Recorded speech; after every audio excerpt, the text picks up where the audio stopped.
So today I have with me Michele Downey. She's a licensed marriage and family counselor and an addiction specialist, but I'd much rather hear from you. What is it that you do, and for how long have you been doing this? Oh, okay. I have been a registered nurse for a long time, since 1976, and I have been a licensed marriage and family therapist, as you've said, for the past 30 years in private practice. I have also got a master addictions license, and I am a master life coach. I'm also an author, and I run a life coaching school. And I started in this field when I was 16 years old, and I'm 60 now, so I'd say that's a good run of at least 30 years. Thank you. Well, an addiction is characterized by an obsession and a compulsion. Obsession is basically obsessive thinking, like you're thinking over and over and over that you don't want to think, but those are your thoughts. And then compulsion is the actual action. That means you actually do things you don't want to do, but you do them anyway. So that's basically one characterization of addiction. Now, with alcoholism and drug addiction, it further talks about a phenomenon of craving, where, it's actually a physiological thing. But they divide things up into what they call substance and process addictions now. Substance addictions are things like the things that you think about with your putting into your mouth, like drugs, food, and alcohol, pills. Eating disorders like anorexia, bulimia, and eating disorders. Compulsive overeating. And then the process addictions are more like what our culture endorses. Work addictions, shopping addictions, gambling addictions, sex addictions, religious addictions, internet pornography will come under the heading of sex addictions. There's actually internet addictions, sort of in a general category, and then there's what we call codependency or love addictions. So there's a broad spectrum. It used to be one thing, addiction meant one thing, but actually in truth, addictions are a lot of things. And basically, we look at addictions as sort of like a hole in the soul. It's a way that you're trying to make some process or thing make you feel better. It's something outside of you that's going to make you feel better. The problem is people don't know how to deal with their feelings. So recovery from that involves some kind of a spiritual process where that hole in the soul is filled with this higher power, the spirit. And that's why it's very difficult, because you can't it's mental, physical, and spiritual. It's not just one thing. So that's a very quick version. Thank you. Mm-hmm.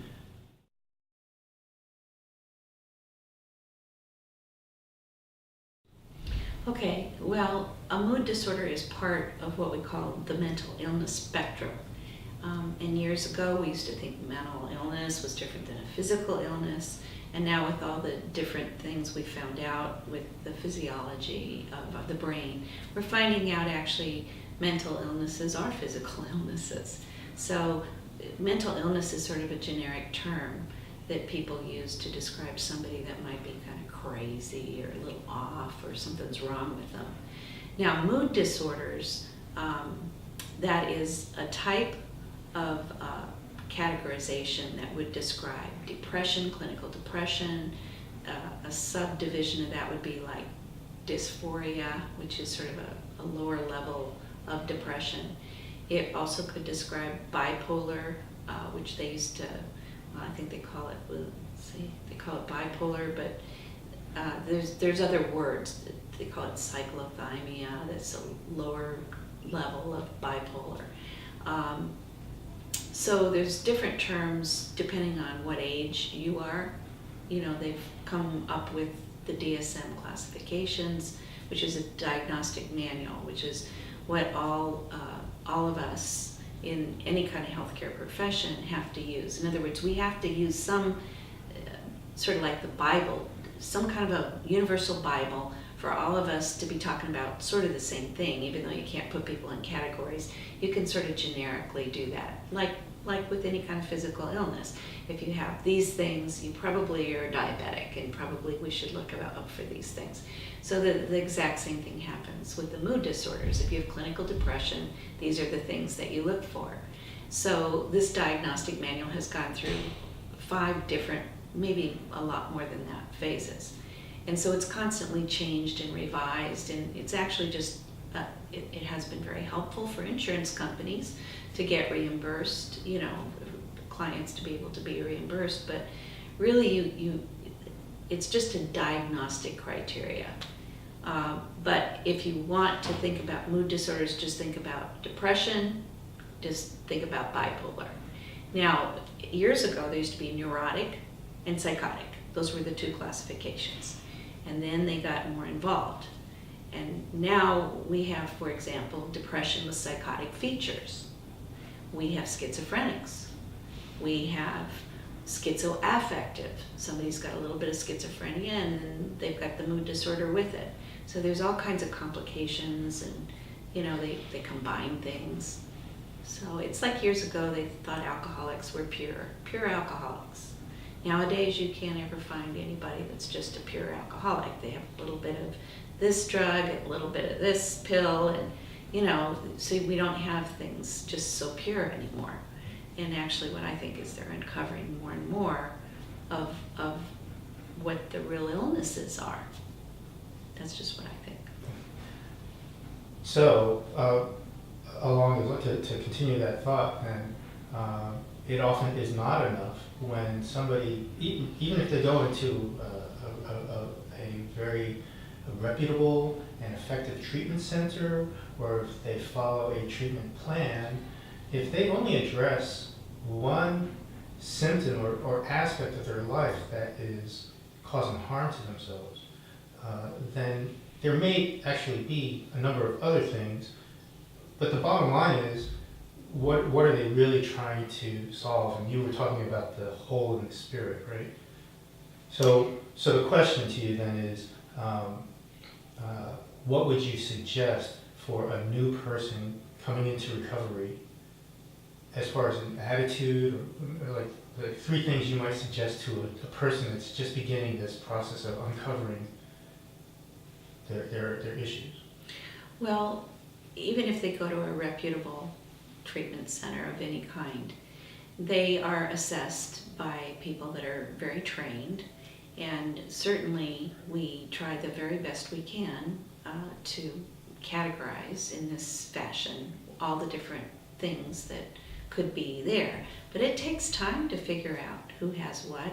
And the other thing is, not only the professionals themselves might have missed something, even a team of professionals, but the person that has the illness doesn't really, they're not very good historians, and a lot of people are not very good at seeing their own selves. So there's a lot of, that's why I think a lot of people have lost a lot of faith in the treatment center, in the hospitals and systems. But when something needs to be addressed, usually people will pick something that is bothering them the most. And if it's life-threatening, addicts do not see their own demise. They don't see it. So the family members are the ones that are trying to get that person in. So what I do when I deal with that is I try to deal with the person that's in the most pain, because that's the person that's most likely to show up. The person that is in this disease of whatever, they're probably not going to be volunteering. They are numbing out the best way they can. So now that isn't always, because sometimes they come in with another issue, and then in the process of assessing them, I uncover they do have this issue, and I want them to see it, if I can, or slowly, But either way, that's the way most people end up coming to me for treatment, and then actually all treatment is a slow process of helping and guiding and working with that person on finding out what needs to be done. And the truth is, this is my opinion, all problems all problems, there is a spiritual basis that's underneath everything. That doesn't mean there's not practical things you can do, but that's just my belief. Thank you.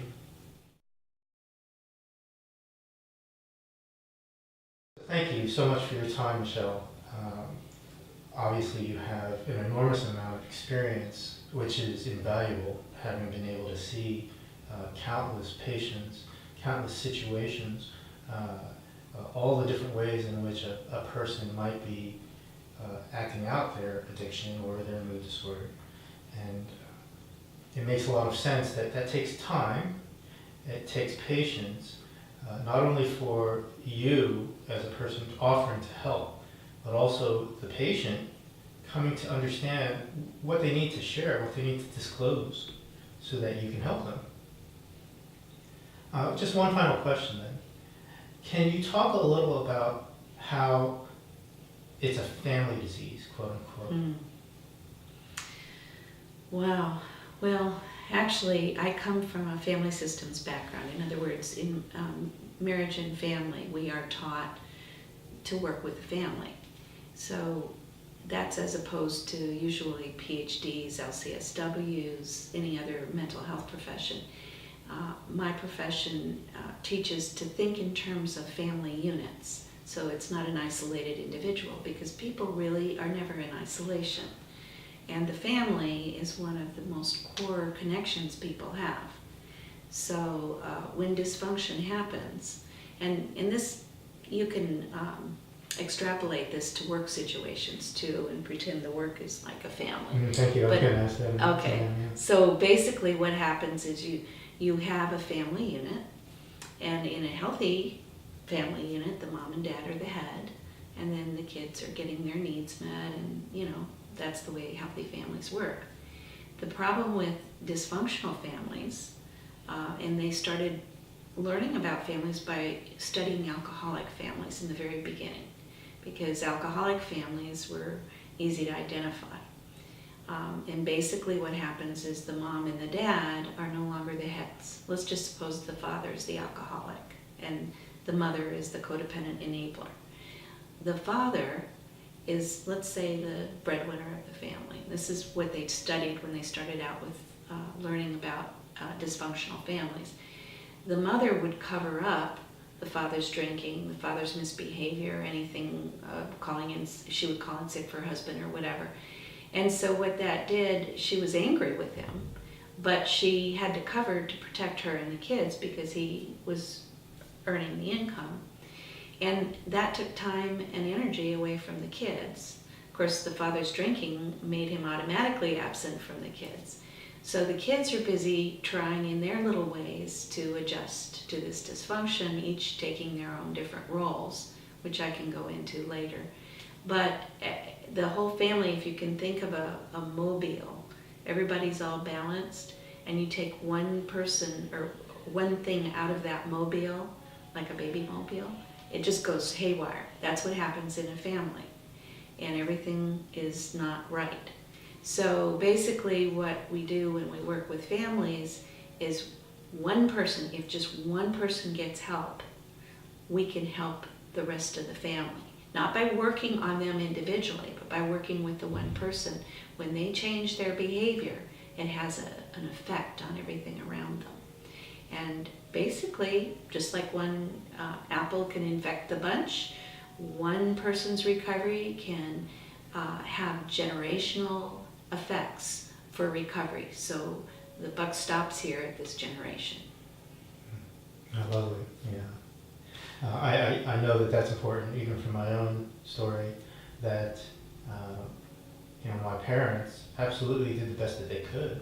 Some of what led me to a lot of confusion in my life is because I didn't learn some really important lessons from my parents.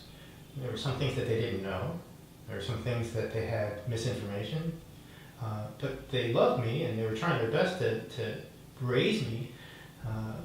But unless I really got some clear, healthy information and education and guidance, then I was stuck kind of, like you said, filling in the roles or making up my own rules for life. Mm-hmm. But it's encouraging to know that if one person in the family gets recovery, that it really can spread healing to the entire family unit. And again, like you said, it could apply to a work situation. If there's dysfunction in the office with politics and drama, that one person who's getting help can help the entire office heal. And it doesn't guarantee that there's going to be harmony. Mm-hmm. There's actually a lot of pain and confusion when one person changes the behavior in the family. Mm-hmm. And actually there's a lot of anger and resentment Mm-hmm. from all the other members about why you're participating in different behavior. Mm-hmm. And the outcome, you don't have control over that.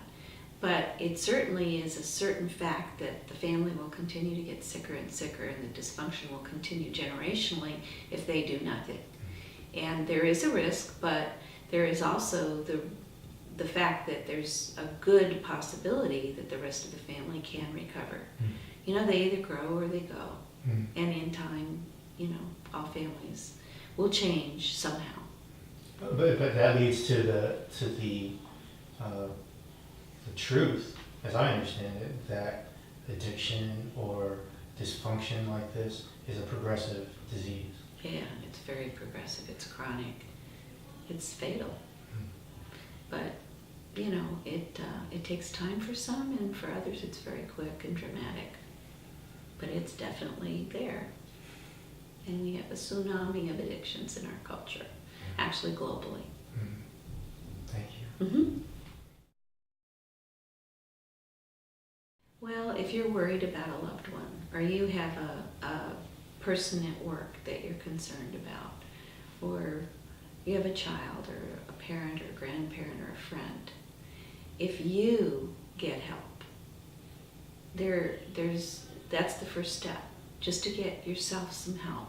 That will help that person, and it will help you. And that, to me, is very powerful. It's just like, well, what can one person do? A lot. Thank you very much, Michele. You're welcome.